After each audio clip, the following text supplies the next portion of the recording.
All right, it is a cold, miserable, disgusting day. I'm in our Pokemon card office, our trading card office, and we've got a card shirt to prepare for on Sunday in Stoke. I've been up to a few bits the last couple of days, and I'm just going to kind of walk through what I've been doing and talk through what I'm doing today in preparation for the shirt and also just other bits in general. So yeah, let's crack on. Stupidly, I left my dinner at home. I literally prepped all my dinner this morning, like got all organised, and I've ended up with 2 chicken sticks and a can of Monster that I had to pick up on the way just because, yeah, I left my dinner at home, so a bad start to the day. All right, so as I've mentioned, it is not a nice day, and things just didn't start well this morning either.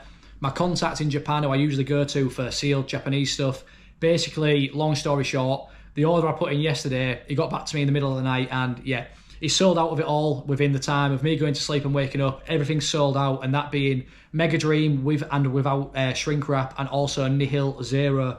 So unfortunately, I can't get that from him in time for the weekend. I don't know when he's going to get some more stock in. I have got another contact in Japan who I've messaged. And yeah, I do want some of that stuff for the weekend because I think Mega Dream's just on fire. And obviously Nihil Zero, he's the latest set. So I can see that doing pretty well in the next couple of card shows. But we're going to find a solution. Hopefully my other guy can get some stuff. But yeah, bad start to the day. It's miserable. It's horrible. Things aren't going very well, but I'm going to sort it out. Now, I've mentioned a couple of times about having to go down different avenues to bring in some cash flow, some money to the business. Now, essentially, we've been predominantly sealed products for the 2.5 years we've been trading, we've been vending, we've been selling. But yeah, that's going to have to change because, as you can see, sealed stuff isn't in abundance and it's hard to get hold of from distros, etc. So singles and slabs, we're going to be doing more card shows this year. Was reluctant to take them in last year. When you're doing a card show every 5, 6 to 8 weeks and you're taking singles and slabs in, you do take on a small risk because of the volatility of a lot of cards. You want to be churning them weekly, essentially, taking them in 1 week and selling them in the next 2, 3, 4 weeks if possible. However, with that being said, because we've got more card shows booked in this year, I've just done our biggest purchase on a buy-in for a collection. A guy who I know from Hull in the local area, I sent him 1,500 quid. We've bought in his collection of, there's like pretty much a Hidden Fates master set. We've got a lot of XY promos, which are honestly pretty sick. And some other bits and bobs as well, like illustration rares, we've got trainer gallery stuff, all kind of different bits. So yeah, we've done our biggest purchase, which to some people, if you have a card business, might not sound like a lot at all. But to us, that is a pretty big purchase, considering that we don't really deal in singles and slabs that often. I don't want to sell them online. It's a lot of hassle to list singles and slabs. Don't really want to do that. But with more card shows this year, hopefully we can get into the singles and slabs market a little bit more. And as I've spoke about, chuck some bundles together and sell some good stuff and some good products, hopefully. All right, so I'm just starting to look at putting some mystery slabs together. And I want to talk about this a little bit because this is where I maybe overthink things a little bit too much when it comes to putting together mystery slabs and bundles and stuff. We've never really done it. We have sold mystery slabs. We did it on TikTok for a period of time when you was allowed to. When you can't really put like mystery or anything in your titles on TikTok now. We got flagged for it. Stopped selling them because it was too much hassle. But they did well and people was happy with them. But I always just think I don't want to give someone something they don't want. I know people take a chance when you buy a mystery slab because you don't know what you're getting. But the last thing I ever want is someone to get something and be like, well, I don't like that. And I want to give you an example. So here I'm going to show you, I've got a bundle of slabs that we've acquired over the last 18 months. Honestly, they've kind of been sat around a little bit. There's all different bits and bobs. So here's like a bit of a stash of what we've got. So you can see we've got some different cards. Now this, for example, these stamped holo cards from like Crystal Guardians, I think these cards are sick. Now this is a PSA 9, a Grumpig. We've got a few different ones. We've got Duskull, we've got Dusclops. I've got loads of different ones of these stamped reverses. Now me personally, I think these are sick. Like, I love the stamped vintage revs. I think the class, I really do. But there's a chance that someone else doesn't. Now, I don't know if I ever think it too much about putting that in, say, like a 20 or 25 pound mystery slab. Obviously, I would put in some better cards into the slabs as well. Maybe some in the 30 to 35 pound range. So you've got a chance of, getting more value than what you pay. But I just maybe overthink these things a bit too much sometimes and think like I really don't want someone to get a card that they're unhappy with, because I would personally be very happy with that card for 20, 25 quid. I think it's cool, but someone else might not be. I guess it's the chance you take when you buy a mystery slab or whatever, but I just get real paranoid that I give someone something and they're like, that's a con or that's a rip-off or I don't like that. I think I overthink it a little bit too much, which holds us back, but I'm just going to have to go for it, try them and see what happens. And hopefully people are happy with the cards that they get. And obviously you've got to be careful with what you put in there and think about it a little bit. But there's just such a wide range of different types of cards now. You know, obviously then you've got the grading as well. Sometimes people expect a 10 or a 9.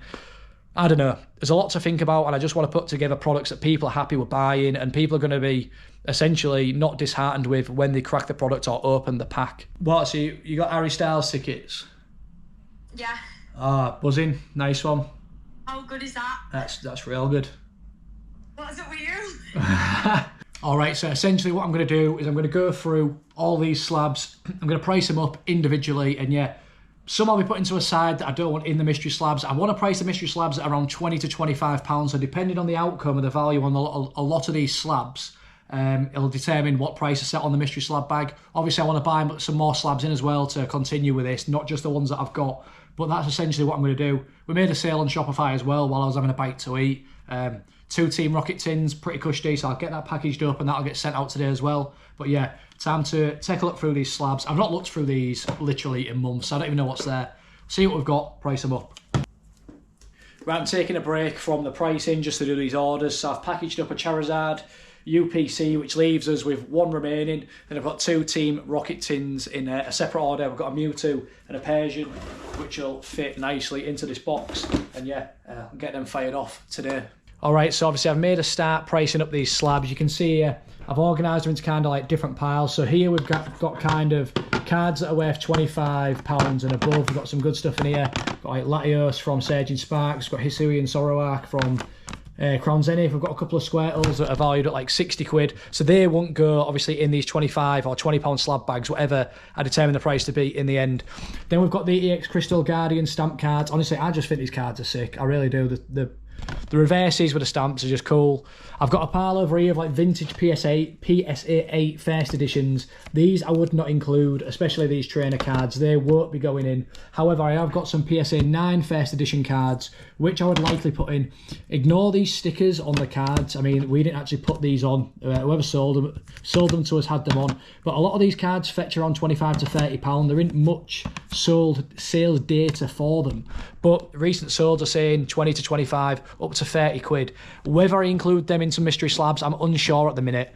Kind of don't know with vintage stuff, because they're commons and uncommons.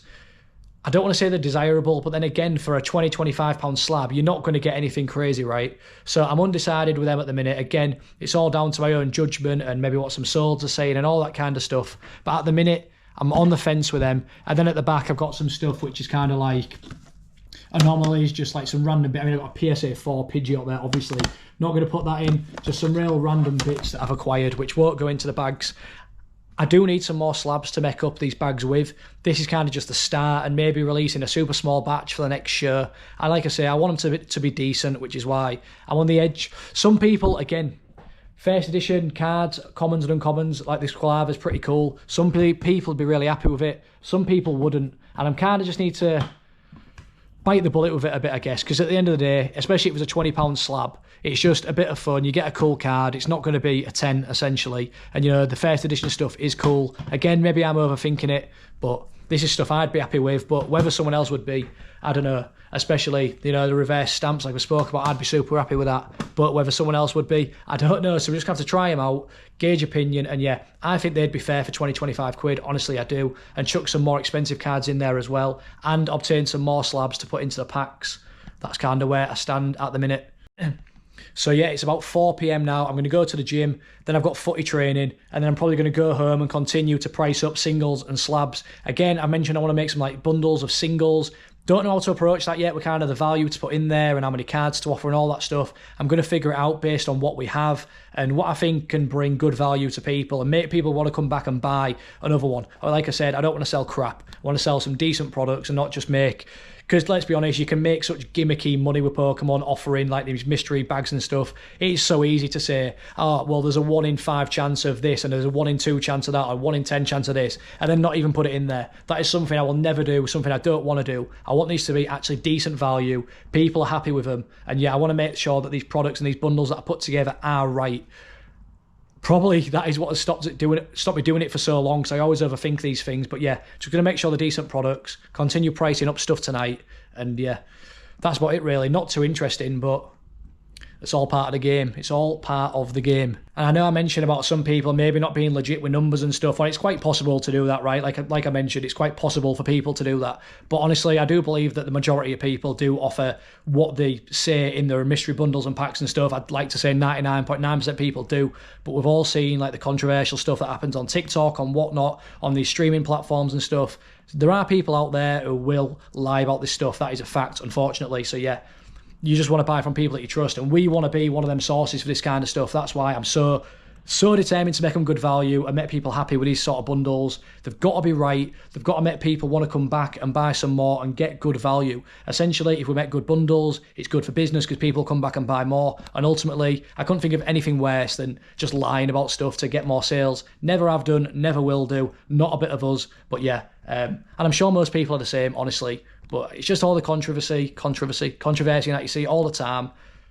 It's just annoying, innit? And it puts a lack of trust in the industry sometimes, and rightly so, because of all this stuff that happens. You should be wary of what you're buying and where you're buying from. That is absolutely correct to be like that. I'm like that myself if I'm buying from somewhere. And yeah, just want to essentially get these products right and make people happy with them and do some good business.